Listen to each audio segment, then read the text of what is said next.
மங்களகரமா SSC பிரிப்பரேஷன blue டீயோடயே start பண்ணியாச்சு. இன்னைக்கு first டாபிக்கே English தான். இங்கிலீஷ்ல கிராமர் டாபிக் ஒரு 2 ஹவர்ஸ் ரிவைஸ் பண்ணதுக்கப்புறம் வழக்கம் போல நண்பர் முருகர பாக்க கெளம்பிட்டேன். எதுக்காகன்னா, வாழ்க்கையோட நெக்ஸ்ட் அப்டேட் எப்படி இருக்கும்னு கேட்க தான். அங்க போய் நீண்ட பேச்சுவார்த்தைக்கு அப்புறம் வாழ்க்கையோட அப்டேட்ஸ்லாம் வந்து பாத்தீங்கன்னா, மெயில் அனுப்புறேன்னு சொல்லியிருக்காப்ல. அது மட்டும் இல்லாம வீடியோ பாத்துட்டு இருக்கவங்க மறக்காம ஒரு ஃபாலோவும் பண்ணிடுவாங்கன்னு சொல்லியிருக்காப்ல.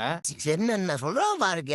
அப்புறம் கைஸ் ஃபேட் ரெடியூஸ் பண்ணிக்கிட்டே மசில் பில்ட் பண்ற சேலஞ்சுல இன்னைக்கு நாள் 9. போயிட்டு வந்த புத்துணர்ச்சியோடயே காலை உணவுக்கு தேவையான ஓட்ஸ் உணவ எடுத்துக்கிட்டு, செகண்ட் ஸ்டடி செக்ஷனையும் ஸ்டார்ட் பண்ணிட்டேன். செகண்ட் ஸ்டடி செக்ஷன வெற்றிகரமா கம்ப்ளீட் பண்ணி முடிச்சதுக்கப்புறம் மதிய உணவு சாப்பிடுறதுக்கு தயாராயிட்டேன். மதிய உணவுக்கு இன்னைக்கு வெஜ்ஜுன்றதால லோ ஃபேட் பன்னீரு, பெரிதளவு கேரட்டு, சிறிதளவு சாதம், மிக பெரிதளவு கீரைன்ற அளவுல வச்சு சாப்பிட்டாச்சு. அத சாப்பிட்டு முடிச்சதுக்கப்புறம் சிறிது நேரம் கழிச்சு செவ்வாழை பழத்தையும், ஒரு காஃபியும் உள்ள தள்ளிட்டு ஜிம்முக்கு கிளம்பிட்டேன். ஜிம்ல இன்னைக்கு செஸ்ட், ட்ரைசெப்ஸ் டே. அதுக்கான முன்னெச்சரிக்கை நடவடிக்கை எல்லாத்தையும் போட்டு வெற்றிகரமா இன்க்ளைன் ஸ்மித் மிஷின்லருந்து ஸ்டார்ட் பண்ணிட்டேன். அது ஒரு 3 செட் ஹெவியா முடிச்சதுக்கப்புறம் மேனுவல் மிஷின்ல ஃபிளார் பிரஸ், அதுக்கப்புறம் பெக் ஃப்ளை, அதுக்கப்புறம் ஹை டூ லோன்னு போட்டு செஸ்ட் ஒர்க் அவுட்ட முடிச்சாச்சு. அதுக்கப்புறம் ட்ரைசெப்ஸ்க்கு டிப்ஸ்லருந்து ஸ்டார்ட் பண்ணியாச்சு. டிப்ஸ்ல 3 செட்டு, அதுக்கப்புறம் ரோப் புஷ் டவுன்ல ஒரு 3 செட்டு, ரோப் ஓவர் ஹெட் எக்ஸ்டென்ஷன்ல ஒரு 3 செட்டுன்னு போட்டு ட்ரைசெப்ஸ் ஒர்க் அவுட்ட கம்ப்ளீட் பண்ணியாச்சு. அது முடிச்சதுக்கப்புறம் ஃபைனலா இருக்கிற கார்டியோக்கு மேல் சாய்வு நடை ஒரு 15 நிமிஷம் நடந்ததுக்கப்புறம் வீட்டுக்கு வந்துட்டேன். வீட்டுக்கு வந்ததுக்கப்புறம் போஸ்ட் ஒர்க் அவுட்க்கு மீதம் இருந்த லோ ஃபேட் பன்னீர சாப்பிட்டு போஸ்ட் ஒர்க் அவுட்ட கம்ப்ளீட் பண்ணிட்டேன். லாஸ்ட் ஸ்டடி செக்ஷனையும் கம்ப்ளீட் பண்ணதுக்கப்புறம் இரவு உணவுக்கு தேவையான 3 வீட் ரொட்டி, அதுக்கப்புறம் 40 கிராம் சோயா ஜங்க்ஸ சாப்பிட்டு இன்றைய இரவு உணவு முடிச்சாச்சு.